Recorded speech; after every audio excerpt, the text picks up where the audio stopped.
lovely people, and welcome back to my channel. Today we're going to talk about all the beautiful makeup that has been released in the past year that I have lusted after, or I'm still lusting after, and I'm trying to either convince myself out of it or I've already convinced myself out of it, and why. So I've made here a list of things that normally are things that probably I would have bought if it weren't for my sort of newfound policy in purchasing makeup, where I really try to put the brakes on the first instinct of lust that I have when I see something that I really like, and just really stop and think about it and be like, okay, let's rewind here. Are you sure you don't already have all of these things? Are you sure you're going to pull this out often enough to justify spending so much money on it? And recently, the only things that I've really lusted after are mostly Pat McGrath releases, a couple of other things, but honestly this year I've really put the brakes on, oh, I want this, and this, and because I can sort of afford it, I just buy all of it, use it 3 times, and then it just lays in my drawers. I no longer want to have this kind of behavior. I want to make my collection very curated so that I can really enjoy everything that I own. I'm of course going to also include pictures of all the products that I'm talking about here on the screen so that you can visually join me on this journey of lust. So the first product that I have been wanting, and it's been a year, okay, it's been a year since I have laid my eyes on this product and wanted it, and that is the Natasha Denona Gold Palette. I am waiting for the day that Natasha will release a color story that I find so perfect that I really cannot live without, and that day hasn't come yet. We came close with the Gold Palette, but not ever since. So the Gold Palette. Why do I like this palette? Golds are not necessarily colors that I gravitate towards, but there is something about the combination of the undertones of the golds with the mustards, with the blue, with the toppery duochrome type of shades that really speaks to me in this palette. And I watched many videos of other people using it, and I really got the impression that this is one of the good Natasha Denona palettes. I know that her quality can be a little bit all over the place. I've heard that it's a little bit inconsistent at times, but with this palette I really felt like unanimously everyone loved it. And I saw it on sale in the beginning of the year on Sephora France, and I was this close to buying it, but then I just really put the brakes on myself. I also consulted some of my friends on Instagram and YouTube who own this palette, just to make sure that buying it would be the right decision for me, and it really seemed like it wouldn't be the right decision for me. The reason for that being, I already have mustards that I really like mustards and subdued blues in my Subculture palette. I have this shade here, which I absolutely adore. It's probably one of my favorites in this palette. I have these beautiful subdued green and blue over here, and on top of that I have this gorgeous beauty over here, which is the Bronze Seduction palette from Pat McGrath.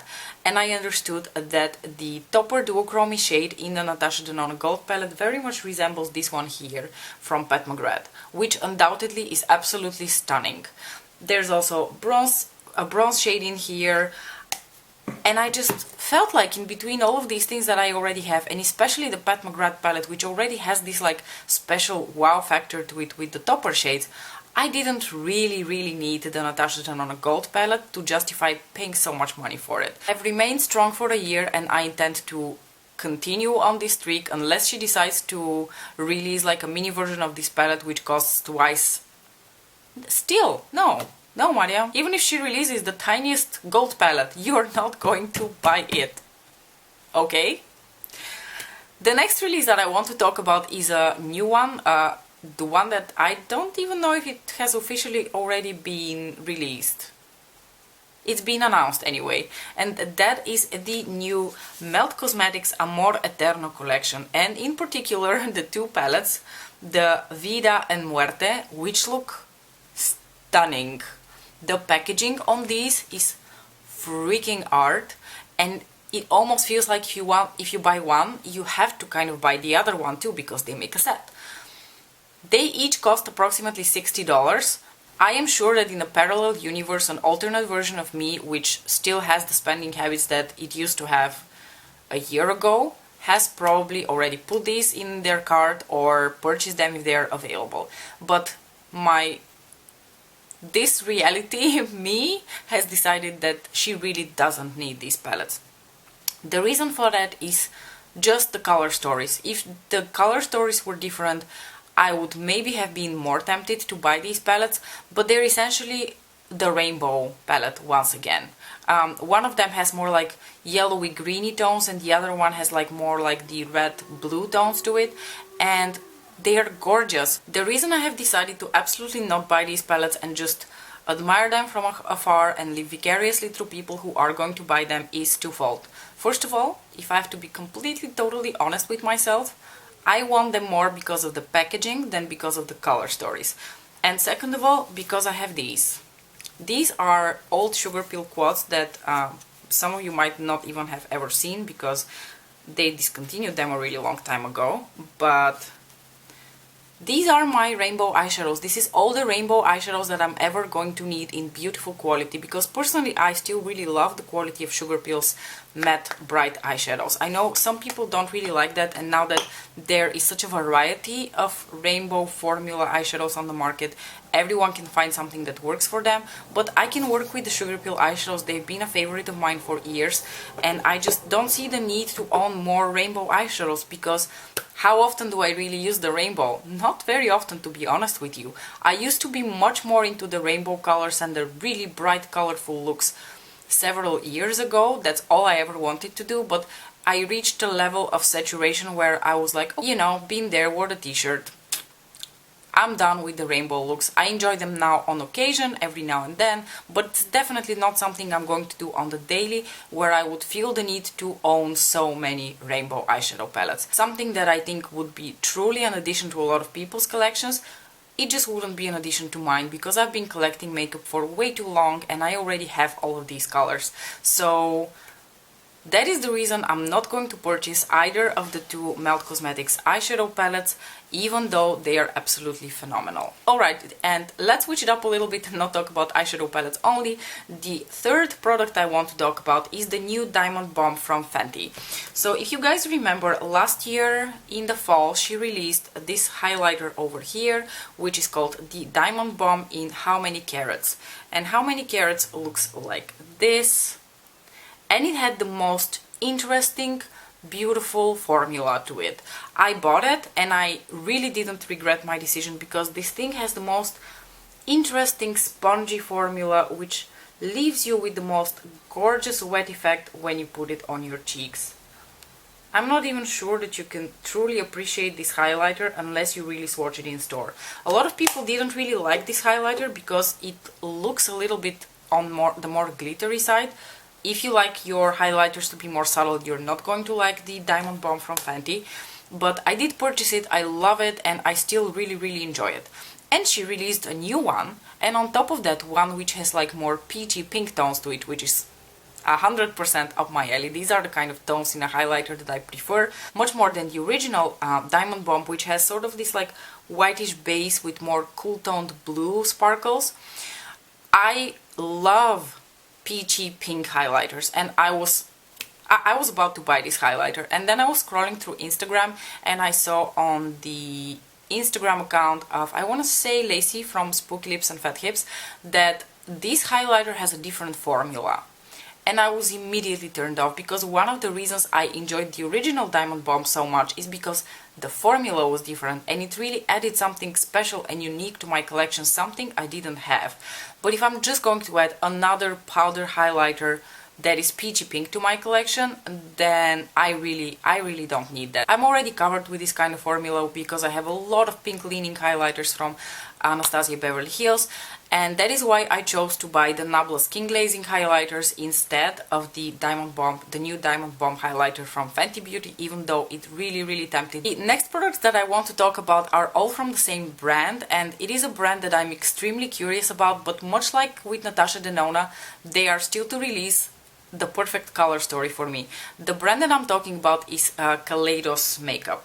Kaleidos Cosmetics or Kaleidos Makeup, I'm not sure. I'm going to add pictures of like the palettes that they have released, and they have also recently launched highlighters, and I think this is a very interesting brand. They have very unique packaging. Everything that they do just looks very special and unique to them, and they really try to stand out, and I really appreciate it nowadays with the saturation of brands that's on the market.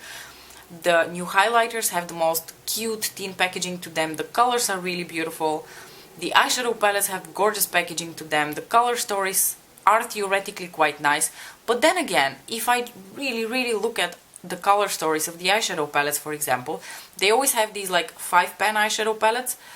I never think, oh, I love this color story as a 5 eyeshadow color story. I always think that some of the colors are too much like each other, or some of the colors don't make sense with the rest of the colors, and I always feel like, yeah, why am I buying an eyeshadow palette for 1 or 2 colors then, when I'm already covered, because I have tons of singles, you guys. Singles. And then we have more singles. And then we even have more singles. And I didn't even take out one of my other big eyeshadow palettes with singles. So I probably already have all of these colors in singles form. So if I really wanted to, I could probably dupe the vibes of each of these palettes. The one palette that I was really tempted by was the gorgeous olive green toned one, because olive greens are some of my favorite tones of green. But then I have this beauty, the Melt Cosmetics Small Sessions palette, where on this side I have the most gorgeous olive golden tones. So I don't need more. I really don't need more. Once again, I have Subculture for the beautiful muted like olive greens and mustards, so I really don't need any of these palettes. I'm waiting for the day that Kaleidos will release an eyeshadow palette that I really truly feel like will add something special to my collection, because I'm very curious about their formula. I've heard that especially the formula of their metallics is very special and very reflective, very duochromy, very beautiful, totally something up my alley. But I am still waiting for the day that they're going to release something that is perfect for me, and that day has not come yet. Same with the highlighters. The highlighters look gorgeous, but none of them really adds anything to my collection except for the Pretty Tin that I don't have and the brand that I haven't tried before. See, that's something that I used to do a lot last year. Buy things to try them because I've never tried the brand. And I think for last year that made sense, because I came out of my indie loose eyeshadow makeup cocoon and I started trying a bunch of other brands and other things. So last year it made sense for me to try so many different things, but this year it doesn't. This year I really need to be smarter and more directed with my purchases. Next on my list of beautiful makeup that I'm very tempted by but I'm not going to buy are the Nona Multichromes. Oh god, how I have lost it after these, you have no idea. Multichromes in a sparkly, super foiled metallic formula. Oh god, yes. Oh yes, give it to me. Knowing me, why haven't I bought these already? Because they are super expensive. They are, I want to say something in the range of 15 to 20 euros a piece.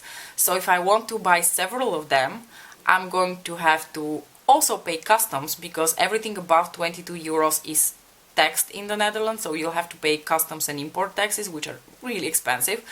So when I did the math in the end, I figured out that for like 4 or 5 of these eyeshadows, I will have to pay the same money as I would for a Pat McGrath Mothership palette. And then I thought to myself, no. Singles that are not even going to come packaged beautifully, yes, they may be very special, but am I really going to get so much use out of them to pay as much money as for something that I really cherish, like my Mothership palettes from Pat McGrath? And the answer was no, because I have a couple of multichrome eyeshadows from Dawn Eyes Cosmetics, the OG brand that released multichromes, and while I think they're absolutely beautiful, I have not touched them in over a year, because, well, first of all, they come in really inconvenient packaging because they're in a loose form and they come in these clamshells which make a ridiculous mess when you open them. So that could be one of the reasons I haven't touched them. But another one of the reasons is that I actually found multichromes to not be so easy to work with. Because of the insane shifts that they have sometimes, you're really left stumped a little bit with like how exactly to pair them with other colors. And second of all, a lot of them have a very dark base to them to accommodate for the multichrome effect, and I just found them to be too overpowering on my eyes. So even though theoretically I love the idea of multichromes, I actually don't use them as often as I had expected. And then I thought, I'm not going to spend so much money for something that I am actually not going to use a lot. And that is the reason I decided not to get them, even though they are stunning. And I will probably forever lust after them, because every time I see photos or videos of people using them, I'm like, oh, but I won't. The next beautiful product that I'm not going to purchase, even though I was this close to hitting the purchase button when it restocked in the summer, is the Menagerie Cosmetics Whale Song Palette. Blues and greens. Duh, of course I was going to lust after it, and especially after seeing everyone's videos and seeing how much everyone enjoyed not just the color story but just the overall quality of the eyeshadows. Normally this would have put me right on the path of purchase, but then I thought to myself, again, you have the Subculture palette, you have the Smoke Sessions palette, you have a ton of singles in blue and green. Why the fuck do you need this palette? And then I decided that I don't need it, and I decided not to buy it. That still doesn't mean I'm not very curious about Menagerie Cosmetics, because I've heard so many good things about them, but yet again I'm waiting for them to release the perfect color story for me to try them. And the last product on my list, or the last two products on my list, are the latest eyeshadow palette releases from Juvia's Place. So these are the Warrior 3 and the Nomad palette. Juvia's Place has this allure where they offer very affordable prices, and on top of that they often have sales. So it's nothing. $12 for an eyeshadow palette, I'll spend just like this. Last year it would not have taken me longer than 10 seconds to purchase these palettes, because, like I said, the allure of them being so affordable is overwhelming for me, and sometimes I'm like, yeah, but $12, it's nothing, you know. I'll go out to have a coffee and lunch with my friends and I will spend more money on something that, you know, I will eat and poop out the next day. And this eyeshadow palette I will have for years to come, so of course it's justified to buy it. This year though, I feel differently about it, because even though I love the eyeshadow formula of Juvia's Place and I generally quite enjoy her eyeshadow palettes, I just thought to myself, but it's the rainbow again, you have the Sugarpill eyeshadows, it's the mustard tones again, you have the Subculture palette. You don't need them. You really don't need them. You're going to use them a few times and that will be the end of it. So yes, they're cheap and you can add them to your collection, but that's all that you're going to do. You're going to add them to your collection because you're enjoying Juvia's Place. So for these reasons I decided that I'm going to skip on the Juvia's Place palettes that were released this year, and I'm just going to wait once again for something more special, something that will really add some sort of unique factor to my collection. I feel like that's the common theme for the past year for my spending habits, and for this video as well. I just want to buy things that are going to add something special and unique to my collection, not stuff that I already have. I think the only truly unique thing would have been the Melt Cosmetics collection, but just the outside of it, not the inside of it. So yeah, with that I would like to conclude this video. Let me know what are the beautiful makeup products that you decided not to buy, why were you tempted by them, and why did you decide not to buy them in the end. I'm very curious to have this conversation with you, because I'm sure there's been... Oh, wait! Oh, I almost forgot the most important thing that I was going to say, something that's probably going to come as a true shocker for you. So a couple of days ago, unbeknownst to me because I've been living under a rock the last week, Mother decided to release a new Mothership palette, and not only that, but make it exclusive to Selfridges, at first at least. Now, exclusive to Selfridges still doesn't mean that it's exclusive to all of us in Europe, because it's not. It sold out on Selfridges really quickly. I checked yesterday and it was gone. It was gone really quickly apparently, and it's only available in Selfridges London in store. Now, my first instinct when I saw a new Mothership palette clearly was, I want it, now, yesterday, why can I not have it? And then I went online to search a bit more information about it, and I'm really glad I did, because if I had just seen that it's available, I would have purchased it without even thinking twice. However, and also for all of you who are tempted by this palette, this is not an eyeshadow palette which contains all new colors, you guys. This eyeshadow palette has 3 repeat shades in it. Astral Solstice, which is the topper shade from the Midnight Sun palette, which is pretty, but it's not a duochrome, so I wouldn't really even call it that special. There is an eyeshadow with like purpley reddish tones to it, like in a more satin shimmery formula, which is also in the Sublime palette. And there is also one of those skin show nude type of colors, like the light champagne type of colors that are on the left corner of her Mothership palettes. That one is from Subliminal, so the first Mothership palette. So you get 7 new eyeshadows, and one of them is a bronze, there's a brown again, so you're really not getting that much newness in this eyeshadow palette. I will say though, when I look at the color story of this palette, it looks like the most beautiful, ethereal, feminine, neutral eyeshadow palette for someone who likes, you know, no fuss, easy, everyday type of looks with a little bit of something something to them. There's one color in the palette, the VR something something shade, like the duochrome special topper shade, that I really would like to have, but I don't think it's worth for me to purchase €125 palette just for one color or like 3 colors. So I have decided that I'm not going to purchase Divine Rose, even though it's Pat McGrath, it's a Mothership palette, and I probably will lust after it, especially after people start releasing videos with it and swooning over it. So I'm going to hold my ground and try to be strong and not to purchase this palette, but yes, she is the last thing on my list that is a beautiful makeup product that I'm not going to buy. And with that, I'm going to conclude this video. Thank you so much for watching. Let's hang out again soon. If you enjoy my content, then don't forget to like and subscribe, and I will see you next time. Bye!